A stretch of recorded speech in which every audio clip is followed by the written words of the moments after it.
Donc bonjour à tous et bienvenue à cette deuxième journée de la semaine de la robotique. On est ravis de vous retrouver aujourd'hui pour aborder une nouvelle thématique qui est comment penser son usine. Et pour cela, je vais recevoir l'entreprise Modula pour aborder la thématique suivante, robotique et implantation, penser l'usine en mouvement autour de l'homme. Je vous laisse me rejoindre. Bonjour monsieur. Bonjour Manon. Je vous laisse vous présenter. Oui, alors je suis Simone Corchi et je suis le directeur général de Modula en France. Bonjour, je suis Denis Perretin et donc responsable d'activité sur la partie robotique.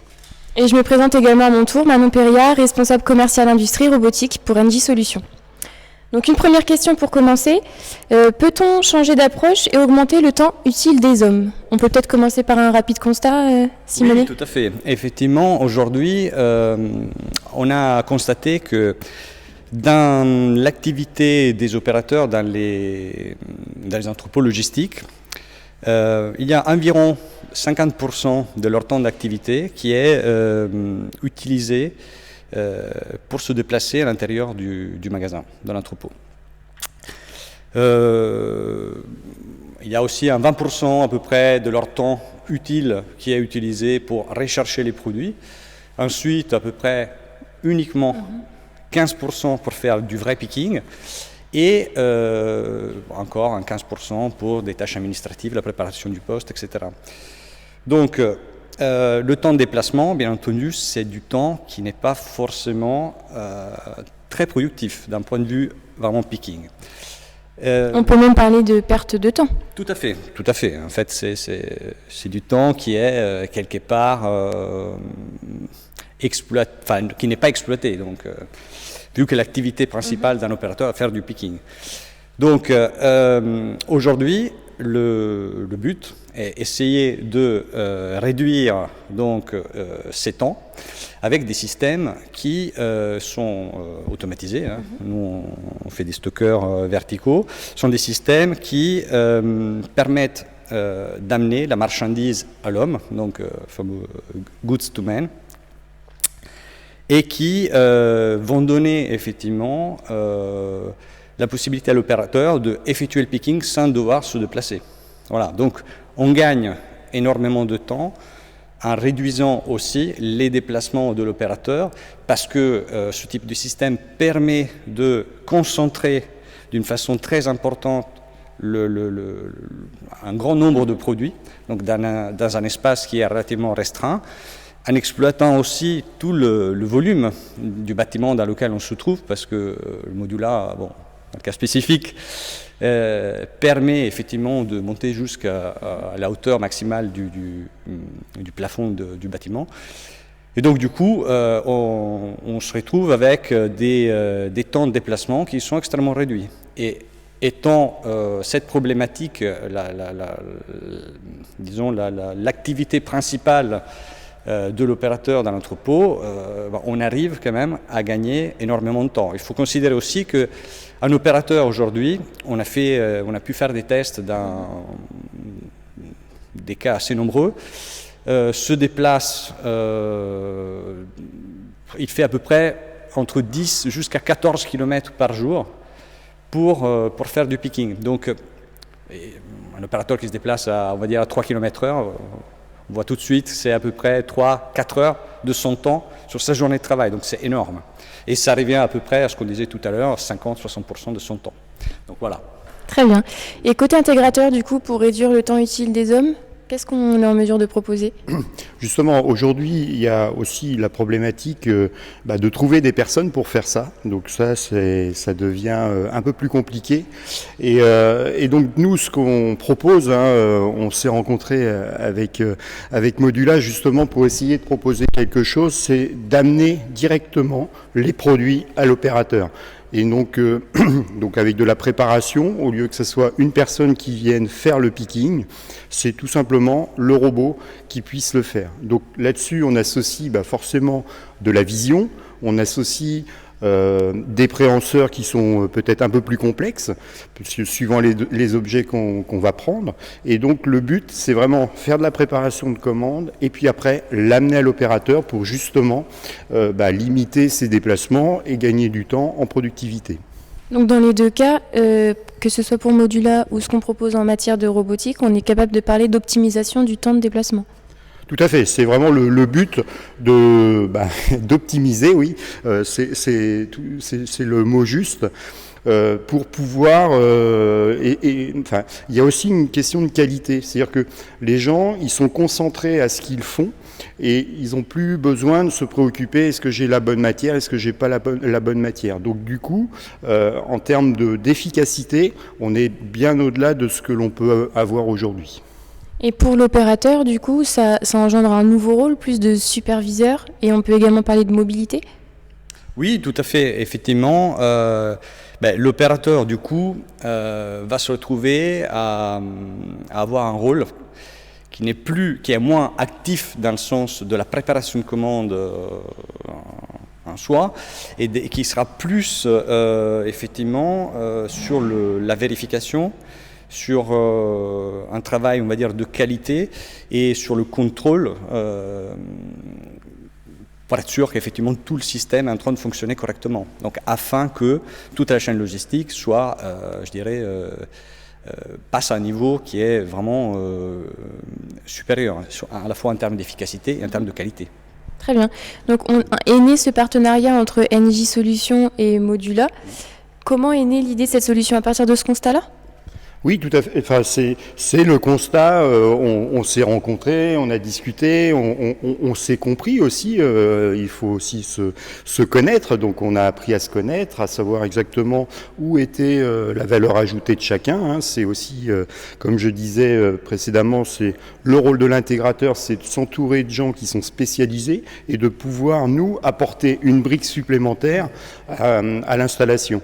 Donc aujourd'hui, la technologie est là, la mobilité est là.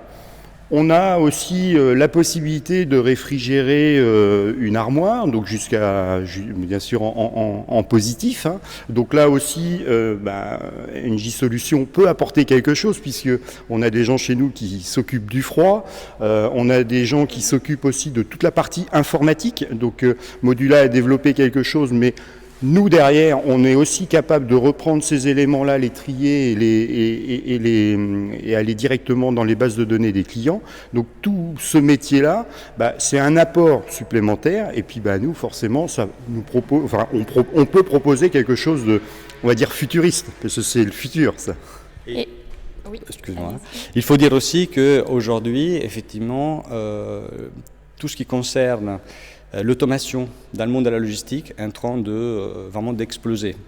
On est passé d'environ un marché mondial de 13 milliards d'euros, de dollars plutôt, en 2018. On était un marché de 13 milliards d'euros en 2018 et les prévisions sont d'avoir un marché de 27 milliards d'euros, donc plus que le double, en 2025. Voilà. Il y a eu une progression d'environ 11%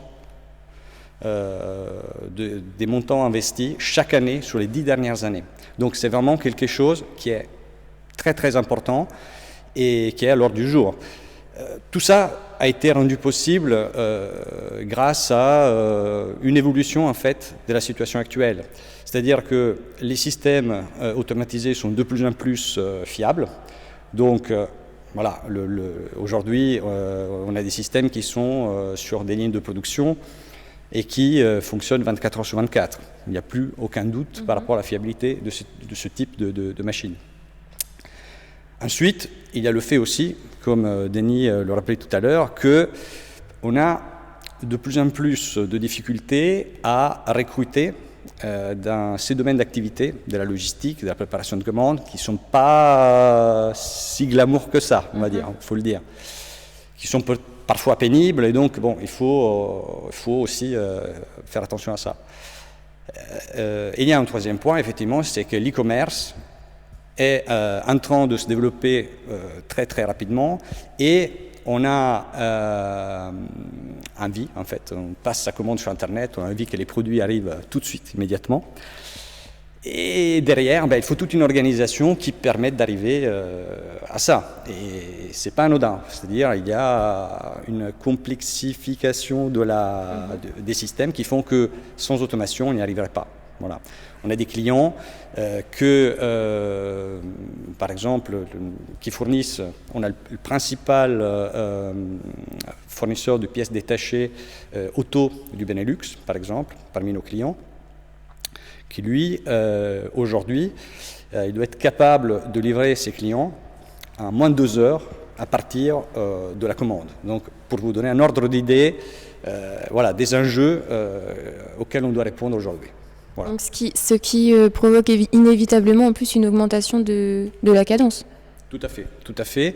De la cadence et de la complexité en fait, parce que c'est pas seulement une question de cadence, c'est vraiment le fait de pouvoir optimiser toutes ces étapes dans le processus logistique de façon à arriver à réduire tous ces temps et augmenter le temps utile de l'homme dans cette chaîne. À la fois en tant qu'opérateur, mais aussi en changeant son rôle d'opérateur à superviseur. Voilà. Très bien. Donc, pour revenir à la solution qu'on a développée du coup ensemble et qu'on voit juste derrière, si on a des avantages à mettre en avant. Les avantages, je voudrais rebondir sur ce que disait Simonel, c'est que effectivement aujourd'hui on commande sur Internet, on veut tout de suite le produit, on l'a vu, le Covid est passé par là, c'est-à-dire que hop, on commande et tout de suite, allez 24 heures après, voire moins, on veut le produit. Donc, et en plus le produit, on doit le customiser, c'est-à-dire que aujourd'hui, on achète un bonnet, on veut un pompon vert, des oreilles, on le veut tout de suite. Donc, ça fait une multitude de produits à rassembler pour pouvoir les assembler. Donc ça, c'est un point important, c'est l'évolution du e-commerce. Hein, et la nuit, en fait, il faut préparer les commandes pour que le lendemain, on puisse les envoyer, les assembler et les envoyer. Donc ça, c'est un vrai défi, hein, parce que on est pressé, voilà, tous. Hein, et il y a une autre chose aussi sur laquelle il faut rebondir, il y a aussi les renvois, c'est-à-dire que les produits qui ne vont pas, il faut aussi les restocker. Donc ça aussi, c'est du temps énorme. Quand on va chez des logisticiens et on voit tous les produits qui reviennent et qu'il faut restocker, recontrôler et restocker, donc le temps de déplacement, aller remettre ça dans des armoires, etc., c'est énorme. Donc déjà, les gens doivent déjà trier, regarder s'il n'y a pas de défaut, et après, il faut aller les remettre en magasin. Donc là aussi, c'est un vrai défi de pouvoir le faire en temps le plus rapide possible, quoi. Donc pour la partie solution, nous ce que l'on va faire, eh bien justement, on va récupérer ces produits, on va dire les informatiser pour pouvoir les restocker au bon endroit et pouvoir les ressortir là où on veut. On a aussi Modula a un double, on peut charger d'un côté, décharger de l'autre. W, effectivement. Voilà. Double et là on peut charger, hop, on peut décharger en même temps. Donc là, on gagne encore du temps au niveau productivité, et puis on s'assouplit énormément. Et tout ça, la partie gestion informatique, la partie récupération des produits, tout ça, c'est beaucoup de technologie. Donc avec cette solution, on peut dire qu'on est clairement dans le thème de l'industrie du futur. Oui, absolument. Effectivement, aujourd'hui, on est de plus en plus en train d'aller vers ce type de système, à la fois dans nos clients qui utilisent ce type de machine pour la production, mais aussi pour la logistique, pour leur logistique. Donc ça peut être effectivement de plus en plus aujourd'hui des distributeurs ou des sociétés qui font de l'e-commerce, et qui utilisent effectivement les Modula associés à un système robotisé, par exemple, pour effectuer le picking, qui exploite en fait ces formes d'automatisation afin d'améliorer à la fois la qualité effectivement de leur préparation, parce que comme on l'avait dit, les systèmes deviennent de plus en plus complexes, et donc ça devient compliqué effectivement de pouvoir répondre dans des délais extrêmement courts à des demandes qui deviennent de plus en plus aussi personnalisées, comme disait tout à l'heure justement Denis. Et donc, quelque part, ce type de système permet aussi de faire évoluer l'automatisation telle qu'on la connaissait avant, qui était plutôt vue comme quelque chose qu'on allait mettre en place lorsqu'on avait des volumes très importants, qu'il fallait reproduire pendant des centaines de milliers de fois le même geste ou la même opération. Là, c'est plus du tout le cas. L'automation, c'est quelque chose qui permet plutôt de devenir extrêmement flexible et donc de donner à l'opérateur, à la société qui utilise ce type de système, de devenir de plus en plus flexible, et donc de personnaliser les produits. On va dans cette direction. Vous vouliez rajouter quelque chose, Denis, sur la flexibilité ou l'usine du futur ? Le robot s'y prête tout à fait. Le robot est flexible. Alors, on parle de robots collaboratifs, on en a discuté déjà hier, mais là, on est plutôt sur des fortes cadences. Donc, à un moment, il faut qu'on associe, par exemple, des scrutateurs autour pour que le robot puisse passer à des vitesses rapides et puis après être capable d'être lent quand il y a un opérateur qui n'est pas loin.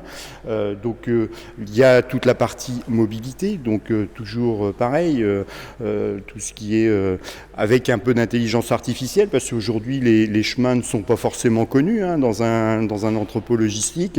Il y a une palette qui est là, il y a tout un tas de choses qui peuvent se présenter et là il va falloir le contourner. Donc tout aujourd'hui est présent pour pouvoir justement amener à l'opérateur les choses pour les assembler. Voilà. Et puis quelque part, c'est vrai que d'aller prendre une pièce dans un magasin, mettre tout ça dans un contenant, forcément, c'est pas la plus belle chose qu'on puisse faire à l'homme. Par contre, d'assembler, d'avoir le temps d'assembler, parce que les temps sont hyper rapides, c'est-à-dire que ça crée du stress, malgré tout. Quand on voit les gens qui travaillent dans ce genre de choses, c'est stressant. C'est stressant parce qu'il faut se dépêcher. Donc, le fait d'amener ça à lui, déjà, ça le décontracte un petit peu quand même. Voilà. Au niveau d'Engie Solutions, notre promesse est d'accompagner la réindustrialisation en France. Est-ce qu'à travers ces systèmes automatisés, on accompagne la relocalisation des activités industrielles ? Oui, forcément. Là, on recrée des nouveaux emplois, on forme les gens, puisqu'il faut, pour assembler, il faut les former. Il y a tout un tas de choses qui viennent, et puis on est aussi capable maintenant d'expédier à l'externe. C'est-à-dire que le but aussi, c'est bien de travailler que pour la France, mais moi, on souhaite à ce que la France travaille pour les autres. Donc, et plus on va être performant et on va dire moderne, plus on aura envie de travailler avec nous, forcément. J'imagine que Modula, c'est une valeur qui leur tient à cœur également, d'accompagner la relocalisation. Tout à fait. On pense que l'automatisation est la clé, effectivement, pour pouvoir faire en sorte que, en particulier en France, l'industrialisation, en fait, l'industrie puisse revenir et s'installer durablement, effectivement. C'est quelque chose que on a déjà vu dans d'autres pays et qui fonctionne. Aujourd'hui, on doit... l'automatisation permet aussi d'avoir une qualité de produit qui est de plus en plus constante et élevée. Et voilà, et c'est, je pense, ce qui nous permettra demain aussi de pouvoir garantir sur le long terme que une industrie relocalisée soit aussi rentable.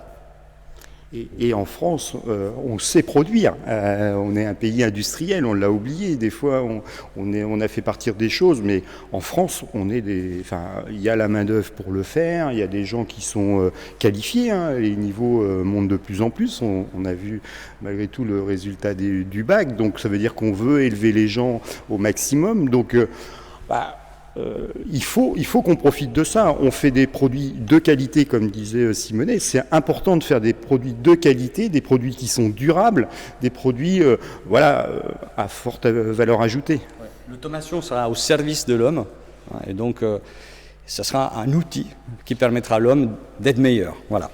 Très bien. Pour revenir du coup sur la thématique de l'usine du futur, il me semble que Modula a développé un tout nouveau produit 100% connecté. Oui, alors tout à fait. Effectivement, Modula travaille depuis quelques années sur un concept qui est celui du Modula Cloud. Alors qu'est-ce que c'est le cloud ? Le cloud est un système qui est, je dirais, constitué de deux parties. Une partie matérielle, hardware, et une partie plus, je dirais, immatérielle, donc données, logiciels, etc. Alors, en ce qui concerne la partie matérielle, c'est l'ensemble, je dirais, des capteurs, des systèmes qu'on a à bord de la machine et qui sert à récupérer tout un tas d'informations, de données, qui seront transmises à travers, après, des logiciels et des systèmes qui ont été développés spécifiquement, qui sont transmises sur le cloud pour être stockées et pour être derrière analysées. Voilà. Donc ça, c'est le cloud aujourd'hui tel qu'on l'a imaginé. Pourquoi c'est quelque chose d'important ? C'est quelque chose d'important parce que le cloud naît d'une demande spécifique de nos clients. En fait, le client veut avoir en fait, un contrôle sur ces systèmes de plus en plus précis, de plus en plus détaillés. Et je dirais que le fait d'avoir toutes ces données qu'on peut analyser, qu'on peut retravailler et regrouper par exemple dans des tableaux de bord, des graphiques, est très utile par exemple à nos clients. On imagine par exemple le responsable de la maintenance qui se promène dans l'entrepôt avec sa tablette, avec toutes les informations affichées, les graphiques qui lui montrent le fonctionnement de chaque machine, s'il y a des pannes ou pas, le taux d'occupation, le taux d'utilisation, la surface occupée, le poids maxi, la consommation électrique. Donc tout un tas d'informations qui sont vraiment importantes et qui permettent déjà d'avoir une vision bien précise de ce qui est en train de se passer dans l'entrepôt. Ça, c'est le premier point. Le deuxième point, en fait, c'est que le fait de pouvoir travailler sur ces données, sur l'historique de ces données, nous permet de créer une mémoire, c'est-à-dire de pouvoir, à partir de cette mémoire, de son historique, de déduire des comportements futurs de la machine. Donc on peut, à partir de là, anticiper des éventuels dysfonctionnements de la machine, et donc on peut, quelque part, intervenir même en avance de phase. Donc ça, c'est très important. On peut donc parler de maintenance préventive ? Alors, effectivement, on passe d'une maintenance qui, jusqu'à aujourd'hui, effectivement, était une maintenance préventive, à une maintenance qui devient de plus en plus prédictive. Prédictive, qu'est-ce que ça veut dire ? En fait, ça veut dire que dans une maintenance préventive traditionnelle, comme dans la voiture, hein, on sait qu'à 30 000 km, il faut changer l'huile, 120 000 km, il faut changer la courroie, voilà. Pourquoi ? Parce qu'on a des informations statistiques, des courbes gaussiennes qui nous disent voilà, dans 90% des cas, ce délai est le bon, on va dire, pour pouvoir changer la courroie sans que derrière il y ait des problèmes particuliers. Voilà, donc statistiquement, c'est bon. Aujourd'hui, on évolue vers quelque chose de bien plus précis parce que à partir des données de chaque machine, on sera capable de définir pour chacune d'elles, en fait, quel est le moment idéal pour faire une maintenance, pour remplacer une pièce, en fonction de tout un tas de paramètres tels que l'utilisation qui a été faite sur la machine, est-ce qu'elle a fonctionné pendant un an, mais d'une façon très intensive, chargée à pleine charge ou avec les plateaux à moitié vides. Voilà, il y a tout un tas de paramètres qui entrent en jeu et qui font que, derrière, on peut affiner et d'être beaucoup plus précis sur ce type de maintenance. Et surtout, on sera capable, d'une façon beaucoup plus précise, de dire en avance de phase, il faut changer peut-être cette pièce ou cette autre pour faire en sorte que la machine ne tombe pas en panne. Et donc là, on passe effectivement sur les avantages. Les avantages sont très importants parce qu'on augmente considérablement la fiabilité de nos systèmes qui deviennent effectivement, qui passent à des niveaux de fiabilité encore supérieurs. Et d'un autre côté, on change aussi la façon de travailler de l'homme. Dans le cas spécifique, les personnes qui s'occupent de la maintenance. On ne travaille plus dans le stress, parce qu'une fois que la machine est en panne, il faut remplacer tout de suite la pièce, parce que l'usine s'arrête. Voilà. On peut programmer des maintenances, on peut travailler d'une façon beaucoup plus, organisée, voilà, et sans stress, ce qui permet, là encore, d'avoir une qualité d'intervention qui est supérieure. Voilà. Donc aujourd'hui, on évolue vers ce type de solution qui est extrêmement importante. Mais j'imagine que du coup, en développant une solution connectée, oui, vous avez sûrement eu des freins à lever, notamment en termes de sécurité, de connexion. Alors oui, tout à fait. Effectivement, je dirais que le frein principal était plutôt un frein, je dirais, de type psychologique. Les DSI, en général, ils sont plutôt, ils ont toujours un petit peu de difficulté à ouvrir leur réseau vers l'extérieur. Et donc, effectivement, le système cloud, c'est un système qui va communiquer des données.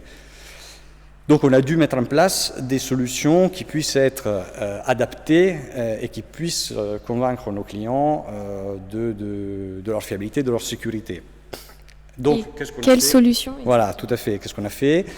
Alors on a développé notre système en se basant sur une architecture de type Azure, Microsoft, avec toutes les certifications ISO nécessaires, donc le maximum de la sécurité, ISO 27001, 27002, 27017, 27018, en fait ce sont toutes les certifications ISO qui concernent la sécurité des données, la sécurité des communications vers le cloud, les bonnes pratiques pour le contrôle de la sécurité et de la gestion des données personnelles, même si les données personnelles sont extrêmement faibles dans ces échanges. Voilà, donc tout ça avec des communications qui sont à travers un protocole HTTPS avec un chiffrement RSA sur 2048 bits, donc ce qu'il y a de plus sûr aujourd'hui, et un protocole d'échange de données ANQP qui a été développé par Morgan Stanley, donc une banque. Voilà, donc c'est quelque chose qui est extrêmement fiable et extrêmement sûr. Voilà, c'est à la base, c'est ce qu'ils veulent nos clients. C'est extrêmement important de pouvoir les rassurer là-dessus. Et aujourd'hui, effectivement, on est capable de le faire. Très bien. Écoutez, merci beaucoup, messieurs, pour votre intervention. Et je vous propose qu'on aille boire un petit verre d'eau avant de répondre aux questions-réponses. Et on vous attend tout de suite sur le chat. À tout de suite.